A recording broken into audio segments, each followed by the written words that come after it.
Okay, so let's look at this question. Doctors use stethoscope to hear the sounds produced during each cardiac cycle. The second sound is heard when. Okay, देखिए पहले तो ये concept लगाइए कि आवाज हमेशा, sound हमेशा closing की आती है, ठीक है ना। साउंड हमेशा वैल्व्स के क्लोजिंग की आती है। तो पहले तो ये कॉन्सेप्ट याद रखिएगा। दो साउंड्स होती हैं, S1 जिसको हम बोलते हैं लब, और दूसरी होती है S2 जिसको हम बोलते हैं डब, ठीक है ना। और साउंड हमेशा किसकी आती है? क्लोजिंग की आती है। तो लब आती है जब एवी वैल्व्स क्लोज होती हैं। कौन सी valves? A V valves close होती हैं, क्योंकि साउंड हमेशा किसकी आएगी? बंद होने की आएगी। क्लियर? फ्लैप जब आपस में टकराएंगे, बंद होगी वैल्व, तभी आवाज आएगी, ठीक है। तो आवाज कब आती है? हमेशा फ्लैप क्लोज होने की आती है। S2 साउंड डब है, ठीक है, वो कब आती है? SL वैल्व्स क्लोज होने के लिए आती है।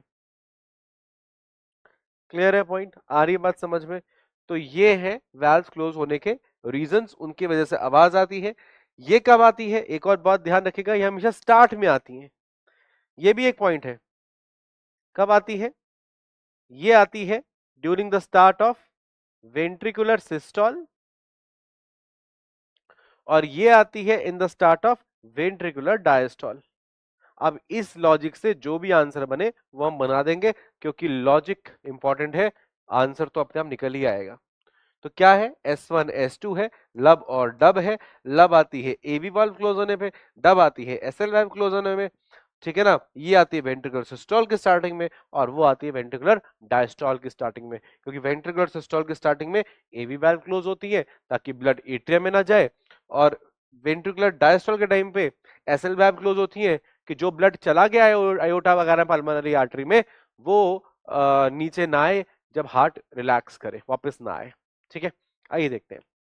तो कह रहा है कि कब, क्यों आती है आवाज, है ना, कब आती है आवाज? Second sound. तो ventricle walls vibrate due to pushing of blood in the atrium? नहीं, वॉल्स के वाइब्रेशन से नहीं आती, वैल्व से आती है। ये आ गया। बी पे देखते हैं। सेमिल्यूनर वैल्व्स, ठीक है, क्लोज डाउन, बंद हो जाती है after the blood flows into the vessels from ventricles. नहीं, नहीं, ठीक है। ये थोड़ा सा, एक मिनट दोबारा पढ़ो। Semilunar valves close down after the blood flows into the vessels. अच्छा, इनटू द ब्लड वेसल्स, इसमें थोड़ी सी गड़बड़ है। Into the blood vessels, into the blood vessels from the ventricles. Yes, जब वेंट्रिकल्स में, एक्चुअली ये थोड़ा सा गड़बड़ किया है इसने इस क्वेश्चन के अंदर। ये एक्चुअली क्या होना चाहिए, थोड़ा सा गड़बड़ है। चलिए मैं बताता हूँ इसको, इस पे है ये ठीक, क्योंकि बाकी बिल्कुल गलत है, लेकिन क्या करेक्शन हो रहा था बताता हूं। पहले सी पे आते हैं। AV node receive signals from the SA ए नोड। नहीं, जब एवी नोड सिग्नल रिसीव करता है ना बेटा ऐसे नोड से, है ना, जब यहां से सिग्नल आता है, तो इनिशिएट होता है वेंट्रिकुलर, तब इनिशिएट होता है ventricular depolarization, which would be followed by, इसके बाद क्या होगा? वेंट्रिकुलर सिस्टोल होगा, वेंट्रिकल्स कॉन्ट्रैक्ट करेंगे, तो क्या आएगा? S1 आएगी, S2 नहीं आएगी, ठीक है ना। क्लियर? अच्छा, एवी वैल्व्स ओपन, अपने ओपन में तो कभी साउंड ही नहीं आती। देखो, तो गलत तो ये है ही, सी डी सब गलत ही है, तो आंसर तो हमारा बी है, ठीक है ना। लेकिन ये ज्यादा ठीक तब होता, सेमिलर क्लोज डाउन, ये ठीक है, ये बिल्कुल ठीक है। After the blood flows into blood vessels from ventricle, हाँ उसके बाद ही होता है, बिल्कुल ठीक बात है। लेकिन एग्जैक्टली कब बंद होती है, ध्यान से समझना।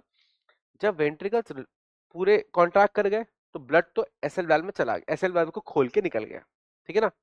अब जब वेंट्रिकल रिलैक्स होना शुरू होता है ना, तो जब वो रिलैक्स होना शुरू होता है, डायस्टोल शुरू करता है, तब एसएल वाल्व क्लोज होती है। आ रही बात समझ में? क्लियर है पॉइंट? तो कहने का मतलब ये है कि वेंट्रिकुलर कॉन्ट्रैक्शन रिस्पॉन्सिबल नहीं है, ठीक है ना।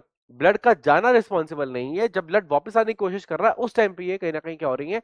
कॉन्ट्रैक्ट हो रही है। खैर, इस, हालांकि उसने एक पॉइंट थोड़ा सा पहले बोल दिया, seminal valve close down after the blood flows into the vessels from ventricles, इसको ऐसा होना चाहिए था seminal valves that's close down after,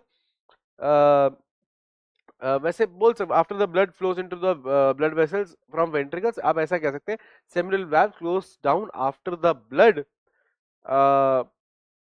after the after the initiation of the ventricular diastole, वो ज्यादा ठीक रहता। इसको ब्लड पंपिंग से रिलेट नहीं करना था, हालांकि ब्लड पंपिंग से लेना नहीं है, ब्लड एक बार चला गया, पहुंच गया फाइनली, उसके बाद अगर वापस आने की कोशिश करेगा तो ये होता है, हालांकि ठीक है ओवरऑल इसको कह सकते हैं ठीक, उतना भी गड़बड़ नहीं है। ठीक है, तो ब्लड वेसल आएगा एक तो, ठीक है, तो आंसर क्या हो जाएगा हमारा, बी हमारा आंसर हो जाएगा, सी डी और ए क्या है, गलत है। ठीक है ना, क्योंकि ब्लड चला गया मतलब सिस्टोल पूरा हो गया है, अब क्या शुरू होने वाला है, डायस्टोल। तब जब डायस्टोल शुरू होगा तब एसएल वाल्व क्या हो जाएंगी, क्लोज हो जाएंगी, ताकि जो गया हुआ ब्लड है वो वापस ना आए, इसलिए जाने के बाद क्लोज होंगी, इसलिए वो उस तरीके से कह रहा है। ठीक है, करेक्ट। ठीक है ना, तो B is correct, A C D is wrong. क्या कॉन्सेप्ट लगाया हमने, हमने साउंड का कॉन्सेप्ट लगाया कि S1 S2 होती है, लब डब होती है, ये एवी वाल्व क्लोज होने पे, वेसल वाल्व क्लोज होने में, इस सिस्टोल की स्टार्टिंग में, वो डायस्टोल की स्टार्टिंग में।